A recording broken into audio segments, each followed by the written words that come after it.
being a little late walking in here. I have the great honor of being a Smithsonian Fellow, and one of my friends, a vice president at the Smithsonian, called. She just wanted to vent. They're being told to shutter more exhibits on American history, so I sat in the car and listened and wanted to cry. But so thanks for helping to lift my spirits. At any rate, we all know that that's a hell of a way to celebrate America 250, right? So this is our 250th. I worked on a book on the 250th. Just came out. I got my copy a week ago Friday. You guys just got yours. Still has the new car smell. So I wanted to get a book out on America 250 because A, that's what I do. B, it's the anniversary. But C, I knew that the government would be doing an inaccurate version of America 250. So I wanted to put something down that's accurate. I was thrilled I got to help write and appear in a movie that'll be out later this spring called Independence Dawn. And both the book and the movie are looking at women's voices, the voices of African Americans, enslaved. What's the status of Native Americans? And the revolution, the founding that we don't always think about, right everyone? So I was real excited for that because I don't think the White House's 250th is going to cover any of that. So with that said, let's talk about the founding and the Declaration, shall we? Yeah. Okay, good. And the book's book number 50, by the way. So there we go. All right. So Congress, in anticipation of this, put together a semi-quincentennial commission. They were contemplating calling it the Sesquicentennial Commission, the Bicentennial Commission, and the Sesquicentennial Commission. I'm like, why not the 250th Commission, right? Congress hasn't done anything else. My theory is they're not doing anything because they spend so much time on an unpronounceable multi-syllabic concept. So it is the 250th. So to start, I wanted to simply note that we kind of take it for granted, this democracy. Although I've always said that our republic is not as robust as we like to think, and Americans really don't have a commitment to the rule of law. I just don't think, I think we've been lucky. But, and I think we're seeing that now. But we need to remember that this is a moment in history. I've always taught the American founding as a paradigm shift. Everybody knows what a paradigm shift is? Something extraordinary happens that virtually overnight our laws, our beliefs, our religion, our science, everything changes.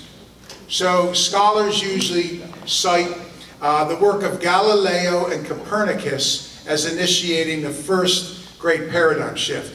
We believed in what's called geocentrism. The Earth was the center of the universe. I mean, how egotistical, right? And the whole cosmos goes around us. Yes. That's what they believe. But then when those two scientists looked to the heavens with the telescope, they realized that we're just one planet. And there are several planets in our forgettable solar system. Our sun's rather average age, average size, right? And our one solar system is millions of solar systems in our Milky Way galaxy. And our Milky Way galaxy is one of millions and millions in the larger cosmos. I mean, wow. Talk about humbling. That changed everything. They also say that the voyage of Columbus was a paradigm shift. Not that the Earth wasn't flat. That's a misnomer. A lot of people knew it was not flat. But we thought the Earth was very small. In a couple days, you go west a couple days, you arrive in India. Of course, Columbus bumps into an unknown land and said, "You're Indians." They're like, "Who the hell's this white guy?" Welcome to the Indies, you know. At any rate, we realized the Earth was a whole lot bigger. There were two massive continents teeming with civilizations, species of flora and fauna we never knew existed. So that was a paradigm shift. One might say Mr. Darwin, old Chuck Darwin, on the Beagle, right?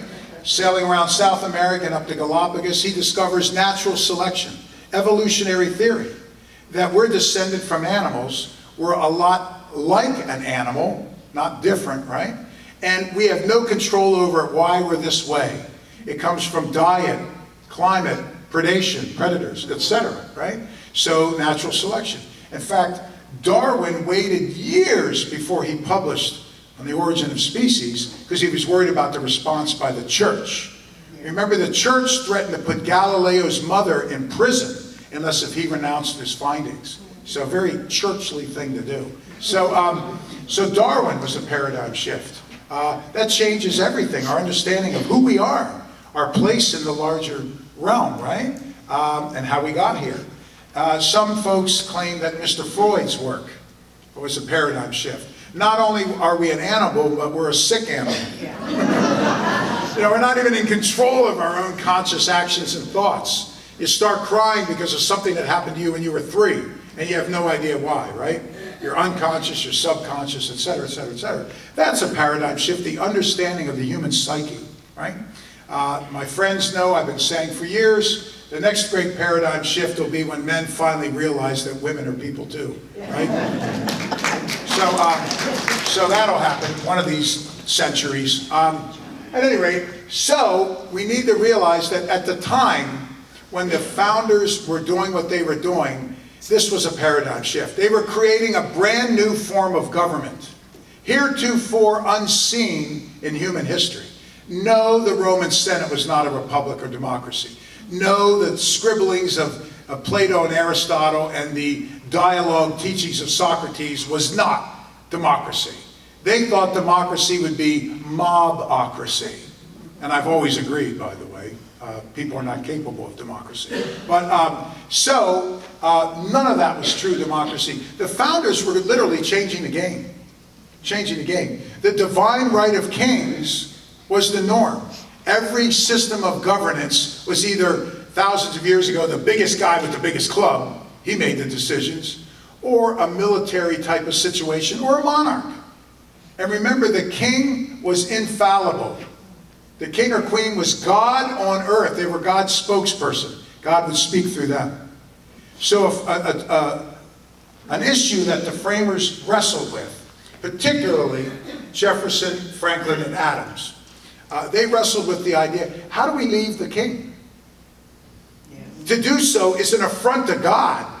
It's questioning God. It's against the natural order of things. You don't leave the king.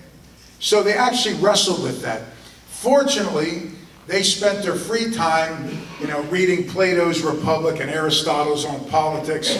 They loved Locke's Second Treatise, Hobbes's Leviathan. They read Montesquieu, Voltaire, all the great Enlightenment thinkers, right? Sort of like our Congress and President today. Yeah. So they read all that stuff, and what they got from Locke and some of the other Enlightenment thinkers was the idea of natural rights. So when they say nature, they meant nature is God, and God is nature. So when you think of the founders, God and nature are indistinguishable. They even sometimes wrote nature and nature's God, or God and nature, in the same sentence. So they were indistinguishable. So you have rights and laws that are given from the king. But there are rights and laws that supersede, they're more foundational, that come in nature or come from God. That's natural rights. So what they did was they said, a way to justify leaving the king is this. If we're God's people and we're not being treated well, we have a God-given, unalienable right to revolution. Right.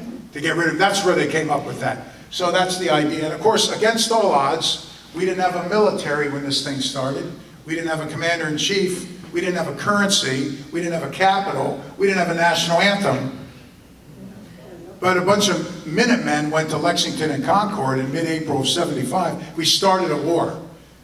It never should have worked. If you could take a time machine back to that time, and if we had public opinion polling, and thank God we didn't, you'd find that no one thought we were going to win. No one. George Washington assumed he'd be swinging from a noose. But against all odds, we picked Washington. And thank goodness we picked Washington. As much as I love Franklin, Hamilton, John Jay, and Adams and others, they never could have done this. No one but Washington could have done that. And he took a ragtag band of poorly trained blacksmiths and ill-equipped farmers and beat the world's greatest military. Wow, right? I mean, wow. Just amazing. So against all odds, it worked. And the good news is when they met in '75 to come up with who should be the commander-in-chief, there was really no question. George Washington was punctual. He was punctual to the point of being anal retentive. I mean, he was really, he always had 3 glasses of alcohol, ate at the same time. He was very, very punctual. Washington would start his dinners if one of the guests wasn't there in time. He said it was 6 o'clock and dinner starts at 6 o'clock. You know, that was Washington. He comes in late that day when they're going to pick the commander. And he happened to be wearing a full military uniform with a sword. Of course, Washington's well over 6 foot tall, size 13 shoes, broad shoulders, enormous hands. He's powerful. He was the Gronk. Okay? He would be a hell of a power forward or a tight end in the NFL. And a strong man. One of the things Hamilton loves, because you know Hamilton and Jefferson disagreed on everything. Hamilton loved when Jefferson would meet with Washington, his voice would crack, he couldn't look at him, he'd almost pee himself, he was so scared of George Washington. Washington had such power about him, such charisma, such gravitas. So Washington comes in with the sword, and John Adams says, I nominate Washington to be the general. And everybody's like, yeah, we want that guy. I mean, all these folks spoke Latin and Greek, played the violin, you know, understood art, knew which spoons chilled, but none of them had killed Indians, navigated through the woods, you know, could build a lean-to, chop wood. Washington could ride a horse without holding on and fire. He used to impress men by jumping on a moving horse and jumping off a moving horse. I would ride a horse like this. So John Adams says, I nominate Washington. Everybody's like, we want that big guy. And Washington says, I have no desire to serve, but if duty calls. So thank goodness. And it's a cute letter. I love this one. I like John Adams. But John Adams was always jealous of Washington. And they got along, but he kind of kept, Washington kept Adams at arm's length, and Adams was always unable to bring himself to kiss Washington's butt, right? Adams writes to Abigail, big Abigail fan, and he says, I can't wait for you to meet the general, so that you will see what apparently only I see. He's a man without letters. That's what he said, quote unquote. In other words, he's not well educated like the rest of them. Adams went to Harvard, Jefferson went to William and Mary, Madison went to what is today Princeton. So, he's a man without letters. He's not well traveled, he's not well read. There's no there. Now, Adams is completely missing that Washington just fills up the room, right? So Abigail, who's shrewd and tough and critical, Abigail meets Washington and OMG, she fawns. She writes, John Adams was not happy. She writes that I looked up and up and up. She said, Zeus descended from Olympus to grace me with his presence. She wrote, all the majesties of Europe together are not the general. Abigail was flustered when she met him. So Abigail realized that Washington had whatever that is, right? John didn't. So Washington gets the job done and we win. And we create a new form of government for the planet. So I just like fife and drum, so I put that in there. Okay, so why write the Declaration of Independence? If you catch Ken Burns' brilliance, if you read the great Gordon Wood, who's the definitive, from Brown, the definitive scholar on this, if you read McCullough's 1776, scholars all agree about 5 things. Why the Declaration? Number one, we had to announce our independence. I mean, people didn't know. We didn't have cell phones or CNN, or right? We needed to know. Scholars often cite what is called the Adams Third. John Adams once wrote a letter where he said about 1/3 of Americans are patriots, support independence. 1/3 are royalists or loyalists, they're pro-crown. And the other 1/3 has no idea what's going on, like today. So, if you use that, I don't know, I mean, we don't have much to go on, but we needed to tell people we were independent. How do you set up treaties and alliances and trade with the world if you're a bunch of rebels fighting? If you're a nation, now you can do that sort of a thing. Number 2, a philosophical argument. I just told you, natural rights. They had to justify separation. They had to talk about the big issues of philosophy, humanity, and governance, which the Declaration does. 3, a list of grievances. Besides the brilliant intro and preamble and the lovely conclusion, the whole middle part of the Declaration is just a big old list. The king shut our port, makes us quarter as soldiers. He taxes us without representation. He took our courts away. It's a long bullet-pointed laundry list. So Jefferson prepared essentially the world's greatest legal brief. It's an audacious first step to creating a nation. This is new in history, in the annals of history. How do we start a nation? How do we justify all this? They thought, well, we should write about why we're starting it, and that we're starting it, and how come. So the Declaration accomplished all of that. Ben Franklin was keen on the last one at the top there.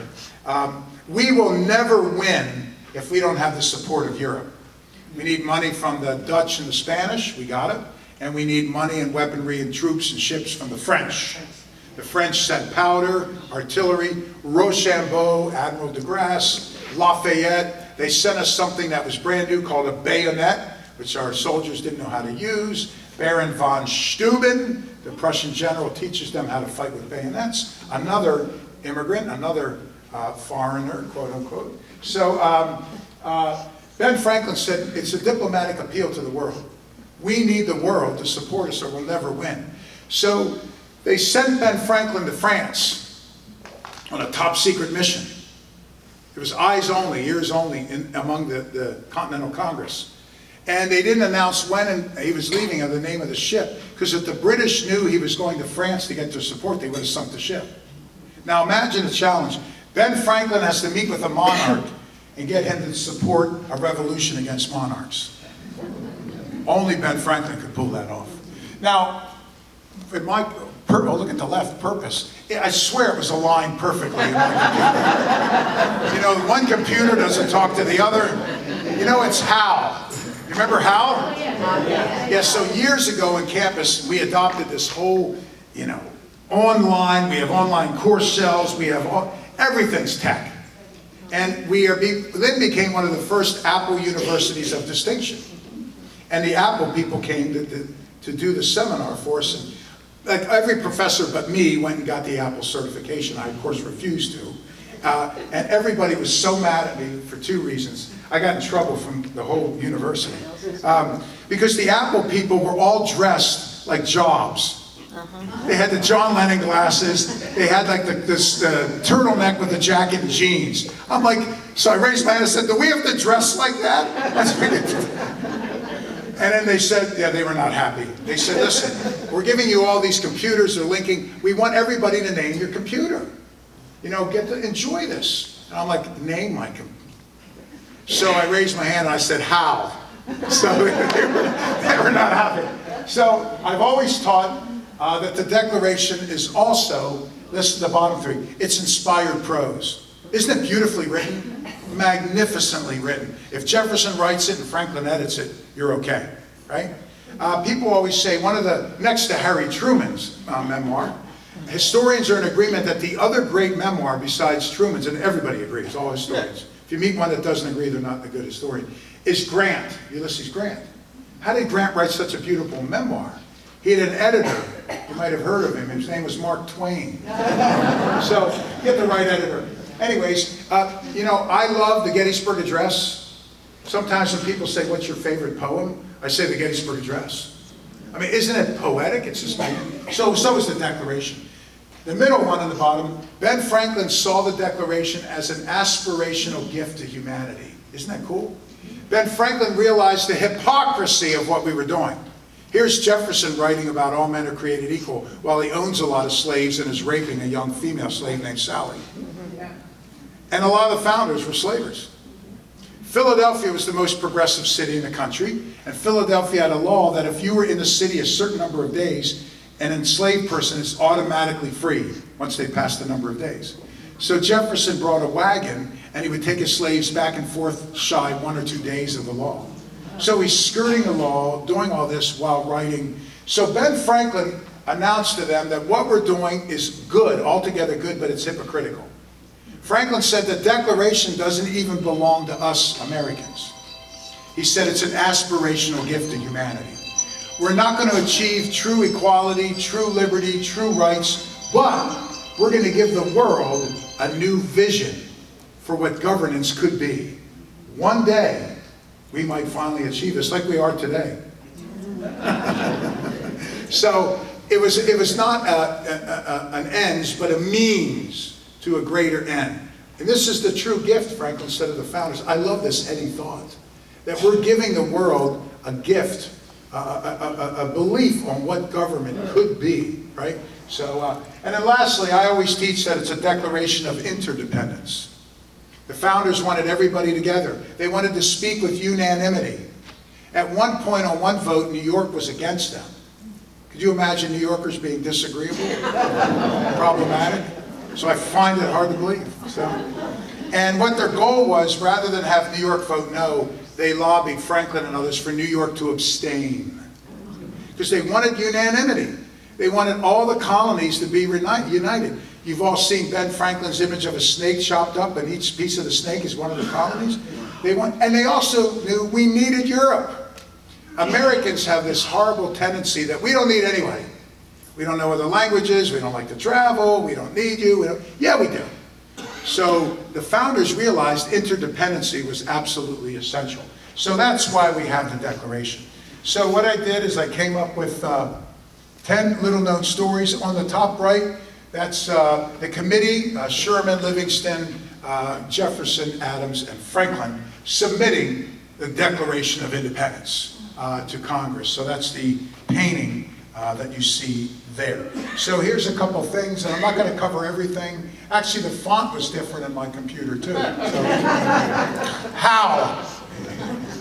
Anyway, so most textbooks, and years ago at the beginning of my career, I used to go through textbooks and I'd write scholarly articles on what they get wrong. I thought that was kind of cool. At any rate, one of the things that textbooks get wrong is they all say there are two causes of the revolution. In 1770, March 5th, the Boston Massacre. Then in 73, in December, the Boston Tea Party. Those are the causes of the revolution. No, they're kind of a symptom or an outcome. They're not a cause. It's a byproduct of it. The main cause of the revolution is the French and Indian War, 1754 to 1763. It was the French and Indians against the British and colonists. And it was a land grab for the Wild Wild West. They were fighting for land out west in Cleveland and Pittsburgh. So that was the Wild Wild West. So it was a land grab, but it was a continental war, and then it became a global war. Fought on the oceans, fought everywhere. 7 years long, that's why it's called also the 7 Years' War, which is a multiple choice question in Florida schools. How long was the 7 Years' War? A month. B, is this a trick question? And then the students in Florida get it right, and our leaders say, look, Florida's education system is fantastic. Next question. When was the War of 1812? A, 1805. B, Thursday. Anyway, yeah. So the French and Indian War left the British bankrupt. So they needed taxes, and they thought the colonists should pay for taxes. So that's what really starts the war. Now, here's the other mistake. It wasn't the taxes per se. It was how they put the taxes on us. So it makes sense that we should pay taxes to recover the cost. The British government defended us, yada, yada, yada. But it was how. The intolerable acts, the coercive acts, sugar taxes, tea taxes, right? Stamp taxes. They started taxing everything. Paint, glass, paper, playing cards, tea, beer, everything was taxed. So it's not the taxes per se, it's that you couldn't get away from them. Everything you go, let's go down to the tea house and play cards. Shh, we got to pay taxes on the tea and on the cards, right? And then you had to buy a stamp. The problem was you had to use British currency, and they purposely cut the currency to us so no one could afford the stamps. So the problem was King George was mad. I mean, literally. I mean, I'm not metaphorically. He was mentally ill, completely bonkers. And Parliament was filled with these right-wing arch nationalists. So what they did, instead of putting reasonable taxes to recover the costs, their view is, let's screw with them and grind them into the dirt. That's why they cut them. You know, if your taxes to recover the treasury, provide us with currency so we can buy the stamps so you can replenish your treasury. Nah, let's screw with them. So that's what it was. It was the way they did it. We repeatedly sent what we call an olive branch petition to the king and the parliament. And the king would send a letter back on the ocean saying, I refuse to read it, and I'm sending 4 ships full of soldiers. You know, instead we were giving them opportunities to turn the temperature down. Parliament would say, when we sent an olive branch petition, how dare they, let's find a new way to screw with them. So they brought it on themselves, is the short of it. So they tax everything. I'm not going to get into all the rest. I've got a lot to say. Blah, blah, blah, blah. So on the top left, that's the French and Indian War. On the top right, opposition to the Stamp Act. You can see a loyalist or royalist here in the front. Not very happy with it, right, everybody? Now we go to what they say were the causes here. That's the Tea Party on the left and the massacre on the right. And one of my pastimes, some of my friends know, I like to fact check old paintings. I like to fact check movies too. You probably don't want to go to a movie with me. Like, that's the wrong canon, everyone. So the Boston Tea Party, we had to pay tea taxes, we had to buy stamps, and then they told us you're only allowed to buy tea from Britain, so they were setting up a monopoly. Tea was an essential ingredient. You didn't drink water unless if you wanted to get sick and die. People drank tea, rum, beer, right? You didn't drink water. So tea houses were like, dare I say it, Starbucks today. There was one everywhere, and people hung out at tea houses. They were social houses. So people were mad. So in the textbooks, it's a big riot. It wasn't, it was orderly. The Sons of Liberty, who always misbehaved. By the way, not a fan of Paul Revere, Hancock, Sam Adams. No. They would have been in January 6th. That's how they viewed government. If you disagreed with them, they threw rocks through your window. They burned people's houses down that disagreed with them. They tarred and feathered people that disagreed with them. And this is not funny like the cartoons in the textbooks. They stripped you naked, poured scalding hot tar on you, which means it's a death penalty. Because rudimentary medical care at the time, right? RFK Jr.'s great-great-great-great-great-grandfather was in charge of health care. So he told him the tar's fake. And then they roll you in chicken feathers and hang you on a pole outside of town. I mean, think about it. The burns, you're done. So this is what the Sons of Liberty did. They were hooligans. They were vigilantes. But at the Tea Party, they behaved. They actually had a parade down the streets. People came and paraded with them dressed as Indians. So they were appropriating native culture. So they paraded down the streets. There were 3 ships. The main one was the Dartmouth. They boarded the Dartmouth and they threw the tea over. After they threw the tea over, they cleaned up the ship and then had a parade back. So it wasn't wild. It wasn't crazy. And a side story, I'm a Phyllis Wheatley fan, first black published author in the country. Phyllis Wheatley's books of poetry were in crates in the Dartmouth. These hooligans are throwing everything over and they get to her crate, they save her crates of books. So it wasn't a mob, they behaved. Now what was a mob was the Boston Massacre. March 5th, 17, which is one of the reasons we were mad, because we saw them as competing for our jobs. You know, immigrants take jobs from Americans, right? So they say. So anyway, so this British soldier, young one, teenager, walks by the rope walks and says, you know, have any work for me? And then one guy goes, yeah, cleaning out my shitter. So the soldier's like, come on. And then they mob him and beat the hell out of him. He goes back and tells the British, they empty the barracks out, and we have a gigantic brawl in Boston between all the sailors, rope walks, and the British soldiers. So that's a few days before this. So what happens is there's a lone sentry standing in front of the customs house in the back. His name is Private White. I think he's 19. And he's standing in those little boxes like at Buckingham Palace, freezing his butt off. And there's a teenage Dennis the Menace His name is Edward Garrick. Some sources, some old newspapers and letters say Edward Garish. Most say Garrick, we're not sure.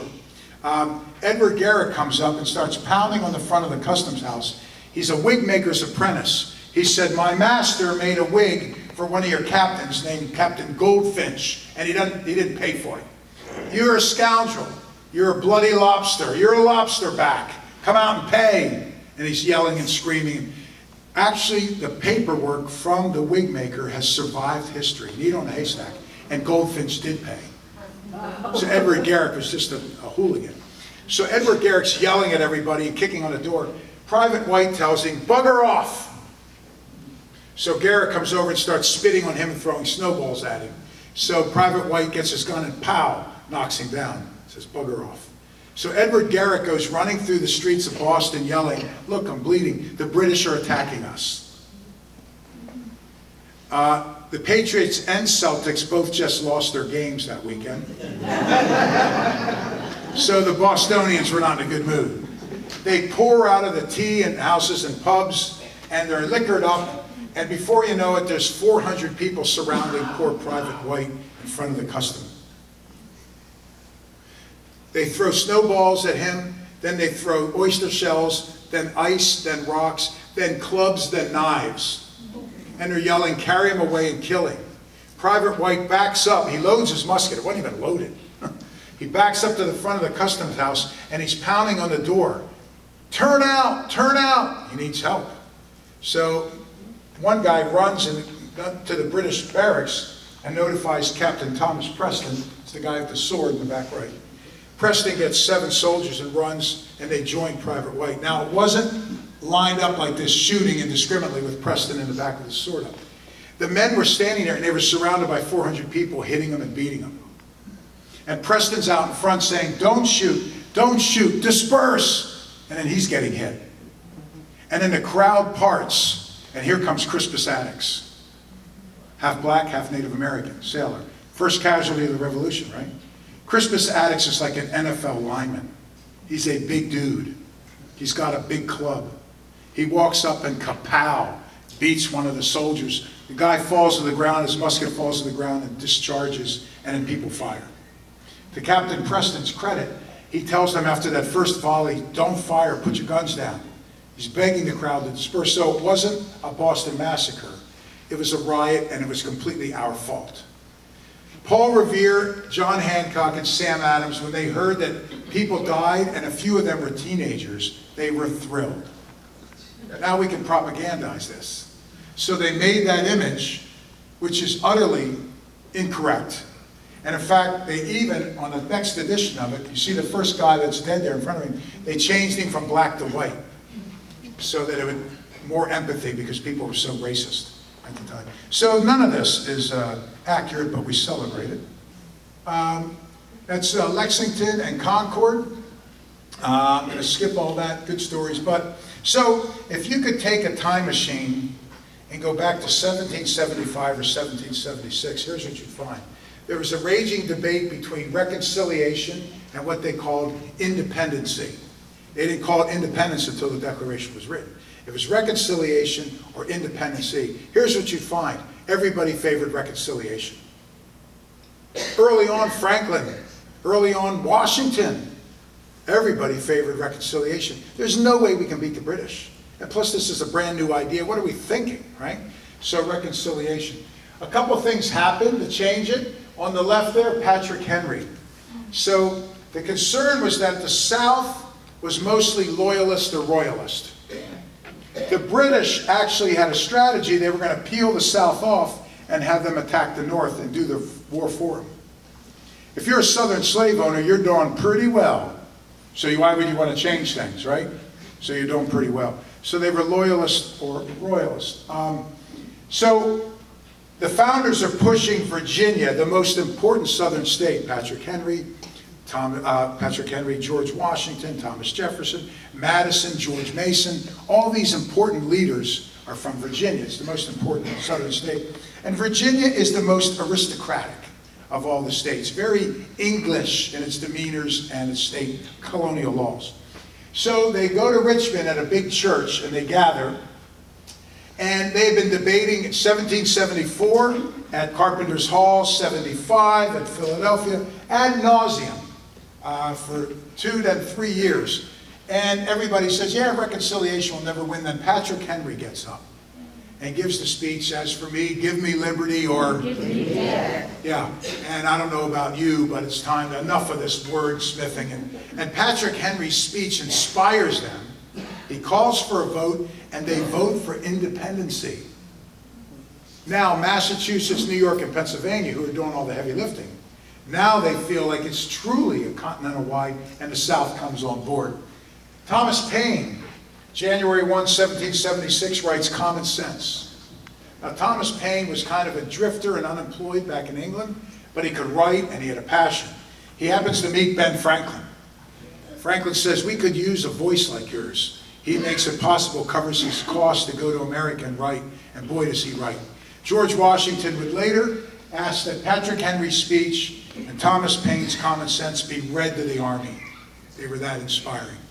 And now we're in June of 1776, 1 month before the Declaration, and they're having yet another, the 3 millionth debate on reconciliation or independency.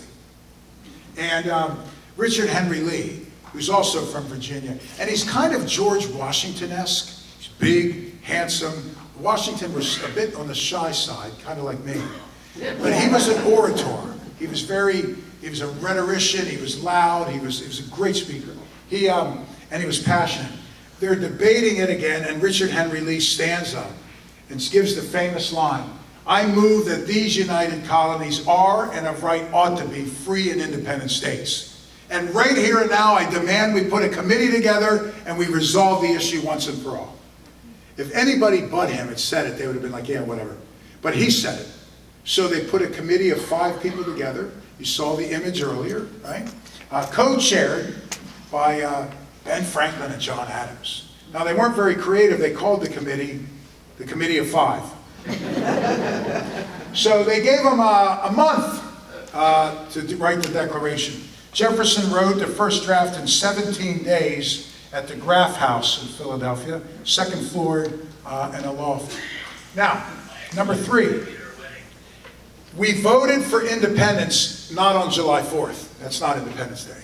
It was July 2nd. We voted for independence. And on July 3rd, John Adams wrote a letter to Abigail saying, for generations to come, Americans will always celebrate July 2nd as Independence Day. Poor John. Poor John. So it was July 2. On July 3rd, they debated the Declaration. And on July 4th, they voted for the Declaration. So that's the difference. So we get that wrong. July 2 is actually Independence Day. So they voted for the Declaration. Now they didn't sign it on July 4th for 2 reasons. Nobody signed stuff back then. But secondly, if they signed it, they're going to be signing your death warrant. They're going to be swinging. They're going to be hanged. So nobody wanted to sign it. Then they had a problem. Who's going to print the Declaration? Because if you print it, they're going to burn your printing press and you're going to hang. You're going to be the first one to hang. So nobody wanted to print it. Fortunately, now let me know if I'm allowed to say this because this is Florida. Fortunately, it was an immigrant that came forward. Yeah, he was running from ICE, and his name was Dunlap. John Dunlap, a recent Irish immigrant. He said, I'll print it. That's why the first Declaration, you see it in the National Archives and elsewhere, it's called the Dunlap Broadside. He risked his life and his business, and he printed it, and he inspired people by doing it. He did a good job. Just for the record, I want to note that 8 immigrants signed the Declaration. I want to note that 7 immigrants signed the Constitution. And after a decade of debating whether we should have a capital city, and there were over 30 cities under consideration, Albany, Hartford, Lancaster, Annapolis, Brooklyn. Founders loved pizza. So, for a decade, they couldn't agree on what to do. Finally, Washington said enough. We need a capital city. It's going to look like Rome. It's going to be the greatest and largest capital in the world. We need water access. We're building it on the banks of the Potomac, near my house, so I can work closer to home. Today, what a conflict of interest. And everybody said yes, and then wrote, he'll never do it, and we'll never get it done, but it's Washington, so we need to say yes. And he did it. He did it thanks to immigrants. He hired a French immigrant named Pierre Charles L'Enfant to design the city. And he needed a capital, so he hired a West Indies immigrant named Dr. Thornton to design the capital. Then he wanted a presidential mansion, so he got another Irish immigrant named James Hogan to design what's the White House today. Anybody been to the Leinster or Leinster House in Dublin? Nobody? Anybody still awake? Thank you. Anybody want a good book? So, anyways, the Leinster, they say Leinster, it looks like it's Leinster. That's the Parliament, and that was the model for the White House. And then Washington wanted Corinthian columns. He wanted it to look like Rome, so he hired Scottish immigrants to be the stonemasons. So it was immigrants and slaves that built our capital city. Anyway, moving on. So they didn't sign it, I told you. And finally they realized we need to sign it. The first one, John Hancock is the president, and a guy named Thompson is the secretary, signed saying it was done, the vote was done. But we now decided after a couple of weeks we need to sign the actual document. So they started signing, and of course John Hancock, who was as egotistical as the name would suggest, one of the wealthiest Americans, John Hancock said, here, I'll sign it big enough so that King George III can see it in England. So they started signing it. Here's the pickle. Some of the people that voted for it were now serving in the military, so they couldn't sign. Some had been voted out, so they weren't even in the Continental Congress. New people came in. They couldn't find some people. I mean, think about the road system and the transportation communication system. So some of the people that voted for it were not the ones who signed it. And some of the people who signed it were not originally the ones who voted for it. So it's a mix, so that's kind of odd. So they finally said we should sign it. And once again, they couldn't find anyone to print it. Now it was especially difficult because now that all the names are on it, the British, General Thomas Gage, the British commander, he's going to get that and just start putting check marks as they hunt everyone down. 6 of the founders had to go on the run. They had their houses burned. Some of them, their wives and children were taken from them and they never saw them again. So, I mean, there was a price to be paid, to be sure. So they couldn't find anybody brave enough to print it. Did you all see Nicolas Cage's movie National Treasure? Yes. Great movie. Awful acting. Am I right? Where is the Declaration of Independence? You know, it's like, good God. Great movie. The whole premise is there's a secret on the Declaration. There's actually 2 secrets, but not from the movie. One of them, when they couldn't find anybody to print it, guess what? A woman said she'll print it, and she put her name on it. Mary Catherine Goddard from Baltimore. So when everybody was afraid to do it, she put her name on it. Look what she wrote in the bottom left. Baltimore in Maryland. I'll let them know where I'm at. So she inspired people to sign it. She was tough. I'm happy to tell you Mary Catherine Goddard lived through the war, despite the harassment. She opened up a number of newspapers. It wasn't the British that got her. After the war, when we won, the sexism of the day, her papers were basically shut down, and she had to do menial labor. So this wonderful publisher, this brave patriot, but a woman, Mary Catherine Goddard, signed it. The other secret was in the engrossed. You heard the word engrossed. That means it's handwritten with a really nice penmanship. They actually drew those lines like the paper when you learned cursive, the upper floor, lower floor, and the dots in the middle. They actually drew those on the Declaration. That's the other secret of what's on the Declaration. But over time, that faded. So we can't see it now. But Thomas Matlock, who wrote and engraved the first one, he wrote letters saying, I put this down so it'll be nice and even. So, but it's since faded. So Mary Catherine Goddard printed the Declaration. Brave, brave woman. I imagine her story will be a part of the White House's 250th. Anyway, it wasn't paper, it was parchment, which is good, so it still lasted. We're not sure if it's pig stomach or sheep stomach. This is beyond my area, but people that do that sort of thing, they're leaning towards sheep stomach. You know, you don't want to mess around much with it because it's so brittle. You all know it's under bomb-proof glass. Lights are lowered. They put it down below ground at night. So they have to be very careful with these documents. So that's Charles Carroll on the right.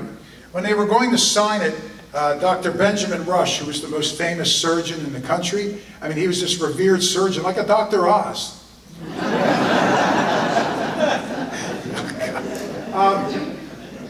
He announced, we're signing our own death warrants. We shouldn't sign this. We're all going to be swinging. And they talked and they debated and they debated. And then Charles Carroll, who was friends with Washington, wealthier than God, Charles Carroll was picked by Washington to be one of the commissioners for the new federal district. Washington called it the District of Christopher Columbus. Today we use the feminine. The District of, I swear to God, is anybody awake? Is this my freshman class? You all put masks on. Why must we learn history? Is there a test? Oh, come on, everybody. Working hard up here. I do this for free. Anyway, so they're all hesitant to sign it because they're going to be swinging. And Charles Carroll, who probably had more to lose than anyone, he gets up and he writes, Charles Carroll of Carrollton. He said, I'll let them know where I live. So they get to write Carroll. Here's the kicker. He was the last signer to die. They thought he was going to be first. He lived into his 90s back then. That's 163 in Boca today. Anyway, so Charles Carrollton inspired people. Okay, note to self, more jokes, less history. All right, the Committee of Five. So one of the main reasons I wrote the book is Jefferson gets all the credit. Actually, the greatness of the Declaration, it starts with Jefferson, but it's Ben Franklin. Franklin edited it. Jefferson complained that Franklin mangled, that's the word he used, his brilliance, removed about 1/5 of it, probably added another 40%. And anyone that looks at the early drafts and the final product is like, oh, thank God for Franklin. So he made it palpable, he made it significantly better. Thomas Jefferson, and I love this image. That's the cover of my new book, by the way, which is available wherever books are sold, including independent, locally owned bookstores. We'd like the last one left, Stacy, you guys. Last one left, everybody. So all proceeds go to my daughter's PhD that I mentioned. Yeah, you said that. They do. So, yeah, it's only like 80-some grand a year now we get to pay for after the other degree. And, oh my God. Anyway, so he borrowed from the Enlightenment thinkers. Jefferson's genius was not so much new, he cut and pasted ideas brilliantly. He deserves our credit. Why did Franklin write it? Franklin said, I'm too old, and he's suffering from gout. John Adams should have written it, but Adams said, I'm too obnoxious, which it was true. I like Adams, but he really was. But Adams said, he brilliantly noted that sometimes the messenger is more important than the message. Even if I write a good document, everybody's going to oppose it because it's me. So they picked 33-year-old Thomas Jefferson, who already had a reputation for having the skill with the quill. Quite the writer. So I love this image because you see Franklin editing. Adams is sitting there feeling insignificant between Franklin and Jefferson, the two most brilliant people at the time. Jefferson's not happy because he's brilliant. How dare anybody touch his genius? And Franklin's scolding him with drafts all over the floor. For example, Jefferson, if you looked at the bottom, he blamed King George III for slavery. This is why we have slaves. Ben Franklin says, hello? What are you thinking? It's you, it's us. Remove it. And he had 3 paragraphs. Jefferson had 3 paragraphs complaining about that. Franklin removed all 3. He attacked the British people. Franklin removed that and changed it. He said, we're going to attack the king, not the British people. Franklin upgraded the language, upgraded the philosophy, upgraded everything. For example, Jefferson wrote, we hold these truths to be sacred and undeniable. And Ben Franklin said, how about this? We hold these truths to be self-evident. Right? Jefferson says the king will deluge us in blood. A lot of Americans never saw a British soldier. It was a rural place.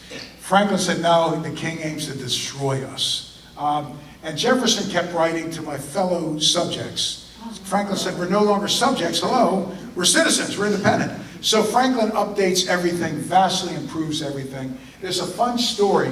This sign is not accurate, and the image of Franklin is god-awful, but I couldn't find anything online. Nobody's really done this, which I guess is cool because people don't know the story, except that's the only thing I found.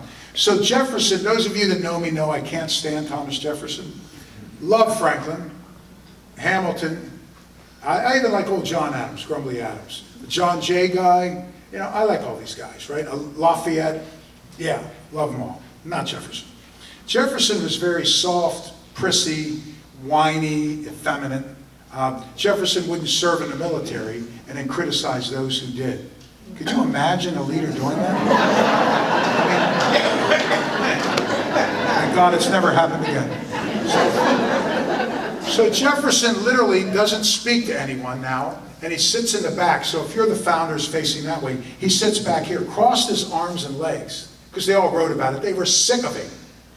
And he would cross his arms and legs and look away like this. And then they'd say, Mr. Jefferson. He would go, oh. He did a lot of tisking. And then he would turn back around. He was inconsolable. They couldn't handle him anymore. So they said, Dr. Franklin, put some sense into this guy. So Ben Franklin called him out and said, I want to tell you a story. I want to tell you a story of John Thompson who made hats. Now the sign's not completely accurate. And he said, John Thompson wants a sign for his hat business.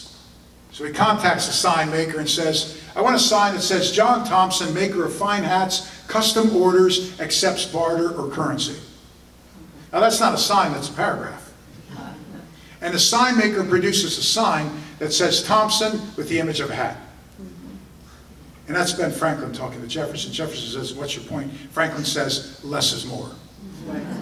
Enough of this. So it took Ben Franklin to sit him down and shut him up. Jefferson whined about this and wrote letters against everybody his whole life until the end of his life. His closest mentee and his neighbor was James Madison. Late in life, Jefferson finally writes to Madison saying, you know, he was right. But it took him decades to admit it. So, almost done. There they are presenting it. I always liked that image quite a lot. Congressional Journal, unfortunately, it doesn't list even all the daily attendance, the votes. There's more it's missing than is in there. Thompson was a quality guy, but people didn't want a paper trail of what they were doing because they were going to all be killed. So unfortunately, I mean, I read this in preparation for the book, you know, and of course, yes, there's nuggets in there, but what we're left to do is look at the letters between the founders. Now, Jefferson's the one that wrote everything down, as he always did, but you can't trust him because he's so petty. For example, Jefferson always made himself look better and then talked dirt on everybody, like a naughty kid. Always, he always did that. He had a poison pen. And we also know that Jefferson would sometimes change the date on letters. So he was our third president, 1801 to 1809. Let's say in 1803, he gets his Secretary of State, James Madison, to push a treaty. And the treaty works wonderfully, A, B, C. Good. Jefferson would sit down after the 1803 treaty, and he'd write in future tense, you know, I think I should get Madison to push this treaty.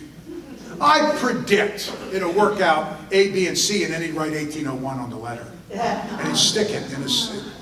So we're always reading Jefferson's letters going, how did he know the lottery numbers and the Super Bowl score? How did he know that Bad Bunny's performance was so good? And that Kid Rock is a national embarrassment? How did he know this? Well, it's because he wrote stuff after it. Now, the problem is, and when I write on Jefferson, I always call our friends at Monticello, Library of Congress, which he created, with the spare books. Imagine having so many books, you create the Library of Congress. Wow. What was Jefferson's famous quote? I cannot live without books, which I love. So, including some books up here. Am I milking this? Anyway.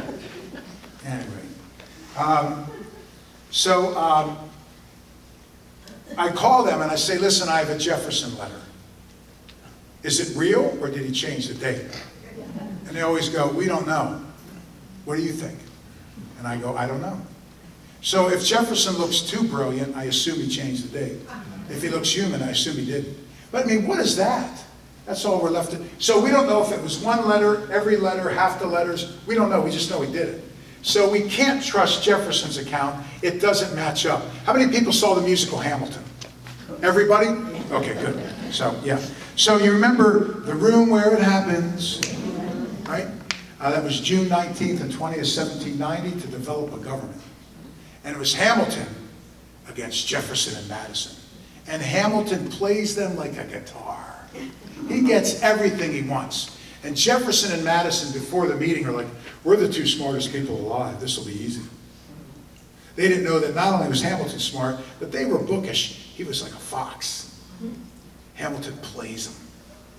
Afterward, Jefferson writes that it was the worst moment of his life when he realized what happened. But he starts writing letters to everybody, changing the narrative. No, I gave Hamilton this and that. His accounts don't square with anything that we know. So you can't trust Jefferson. He was a wham. What do we know? There's, Jefferson spent 17 days. I already told you this. I'm going to move on for the sake of time. The introduction. So this, of course, is beautiful. You have to justify why you're producing this. Right? We talked about it earlier, philosophical argument. Listen to this justification. And by the way, I always write it the way they wrote it. So the fourth word course, they used a capital C. The rules of grammar were, like a certain guy texting. You can have proper grammar or make a lot of grammatical mistakes. Right? When in the course of human events it becomes necessary for one people to dissolve the political bands which have connected them with another, and to assume among the powers of the earth the separate and equal station to which the laws of nature, and nature's God, remember, one and the same, entitle them. A decent respect to the opinions of mankind requires that they should declare the causes which impel them to the separation. I mean, that's off the charts, right? It's off the charts. Now that's Jefferson. Again, don't like him, but I give him his intellect and his writing ability, no question. Then Ben Franklin writes the preamble, changes Jefferson's preamble, which is the most important line in human history, in my opinion. We hold these truths to be self-evident that all men are created equal, that they are endowed by their Creator with certain unalienable rights, that among these are life, liberty, and the pursuit of happiness. Isn't that, that's just raw genius. It's inspired. Lightning bolt came down and hit him, right? Now, when Jefferson was debating rights, along with Franklin and Adams, those were the three bigs, they were consulting all the classics, the Enlightenment philosophers, the ones I mentioned earlier. And John Locke contemplated that God, nature, bestowed us with perhaps four unalienable, we would say inalienable rights: life, health, liberty, and property. So Jefferson's looking at that and he's like, well, we can't give property as a right, because enslaved folks, black folks, indentured servants, the Irish, women, native peoples, nobody could own property. So we'll get rid of that one. Now we have life, health, and liberty. We're the United States, so we certainly can't give health care as a basic right. It's a hoax, right? It's all fake. Fauci, it's all fake. So now we're down to life and liberty. But think about it. If you are worshiping at the altar of the great minds of antiquity, and you eviscerate 50% of what God, according to them. So Jefferson sends a rider to get Dr. Franklin. He's in a pickle. And for Jefferson to ask advice, he's like probably hated himself for a month for doing this. Franklin comes in and says, what do we have? He says, life and liberty. Franklin says, how about life, liberty, and the pursuit of happiness? Which is fantastic, because it means nothing. Or everything. Or we don't know, right? Actually, we do know. 36, and get a thesaurus. Here's what the founders meant when they talked about happiness. Happiness was not like, Thursday night my band's going to play, I get to play music, tomorrow I'm going to try to play a little basketball in our gym. That stuff makes me happy. No. What he meant by happiness was self-actualization and free will. You have the right to do whatever you want, be whatever you can be. And that was heresy. So actually, happiness is the perfect word. So, Ben Franklin. Let me end this thing. I'm going to skip. Skip it. Okay, let me go back one. Sorry. Okay, I have two stories to end it. Abraham Lincoln. So I said a moment ago, the greatest speech in human history is Lincoln's Gettysburg Address, delivered in mid-November of 1863 in a farming town in Pennsylvania. Battle of Gettysburg was 3 days in early July, 51,200 casualties. My. I mean, you can't even wrap your brain around it, right? And it's the pivotal battle in American history. Robert E. Lee is going to invade the North. He marches 70,000 men. It's a huge army for this continent. Not the Napoleonic Wars, but for this continent. 70,000 men, they march. They're going into Pennsylvania, which is the Keystone State. And there's a turnpike, it was unpaved, but it goes from Gettysburg to Harrisburg, the capital, to Philadelphia, the most important city, to Washington. Today it's like 83, right? And the Pennsylvania Turnpike, 76, right? So they're going to burn Washington and capture or kill Lincoln, and it's over. So unfortunately, Lincoln had to fire yet another incompetent general. You know, McClellan, Burnside, Hooker, all these generals. He hires a brand new commanding general called George Meade. The day he hires him, he sends him a letter saying, by the way, hurry to Gettysburg. He races with 80,000 Union soldiers, and they meet for 3 days, and it's a bloodbath. It saves the Union, that battle, quite frankly. Lee never fully recovers from that battle. The losses were such. At any rate, so the problem for the people in Gettysburg is the role of government was so limited that if your son died or husband, you had to pay for the burial, not the military. If you wanted to bring your son or husband's body home, you had to pay the price to bring the body home. And they couldn't even bury all the dead, 51,000, right? Plus the horses, cows, pigs. They're worried about a disease. So they contact the governor of Pennsylvania, whose name is Curtin. What do we do? Curtin contacts Lincoln, who says, I have an idea. If we make this a national cemetery, I'll pay to bury everybody and clean up the town. The federal government can do it. So good. So now they want a big ceremony, plus they need to inspire the people. This war is in its 3rd year. And it was going awfully for the North. It's just finally starting to turn. So they want to make this a cemetery, clean up the city, and celebrate it. So they need a great speaker, and nobody wants Lincoln. So they get Edward Everett, who's the president of Harvard. And his shtick is dedicating battlefields. Breed's Hill, a.k.a. Bunker, Lexington, Concord, and so forth. So Everett is such an egomaniac. They ask him to come and do this. He says, I need a month to prepare my address. I'd be on the next, I get on my horse and ride to Gettysburg that night. And on the way I'd be like, what can I say? Pericles, I'll borrow from Pericles, right? Truman, I'll borrow from Truman. Anyway, so I need a month. It's now August. Are you ready? No, I need another month. It's now September. Are you ready? I need another month. October. Mid-November. He pushes it back almost half a year. What a megalomaniac. Narcissist. Edward Everett gets up and drones on for 2 hours about nothing. Can you imagine somebody speaking for 2 hours about nothing?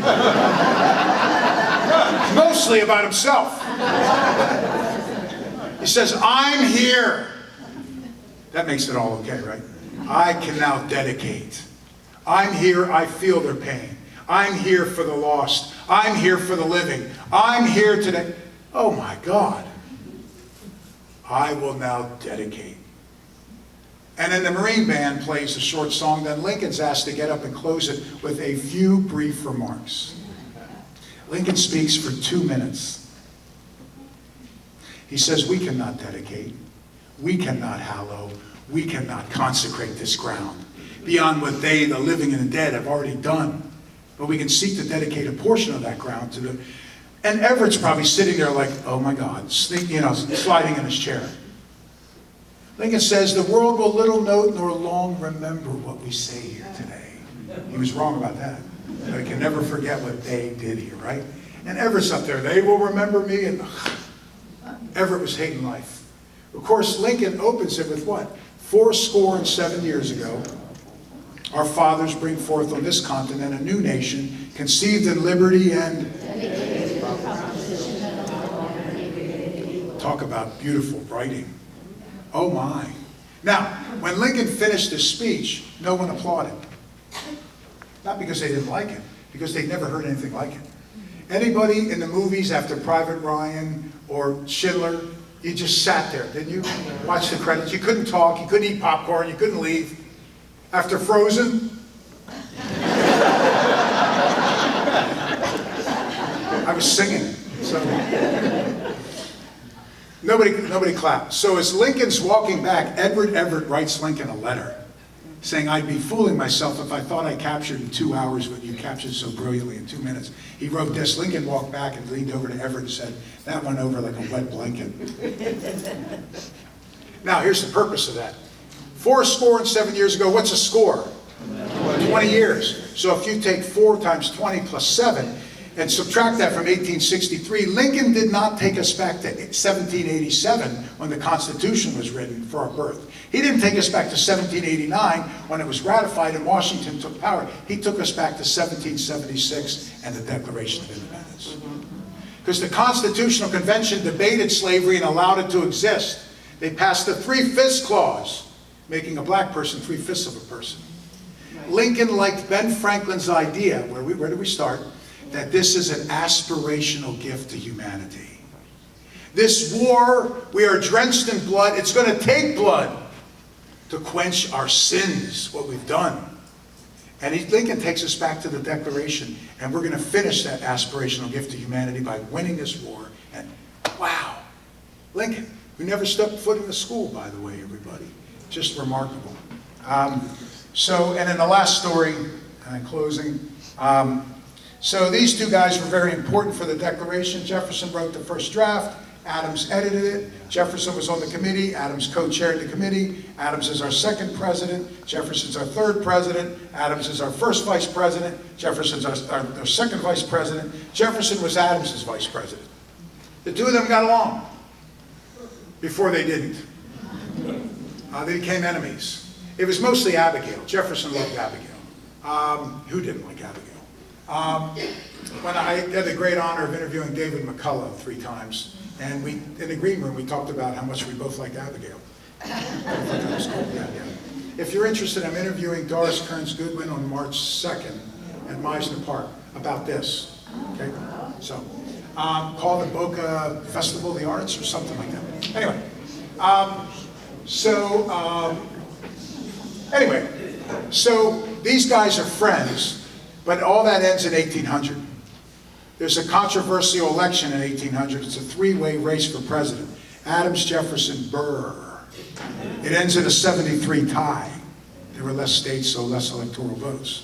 They have to have 36 revotes over 4 months. November, December, January, February. No one would break the tie, because like politics today, people were getting death threats.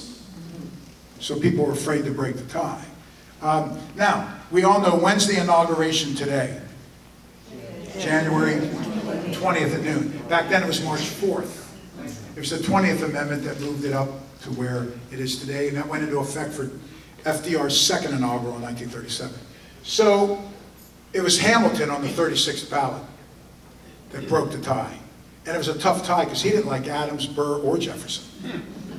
So it was difficult for Hamilton. You think you don't have a choice when you vote.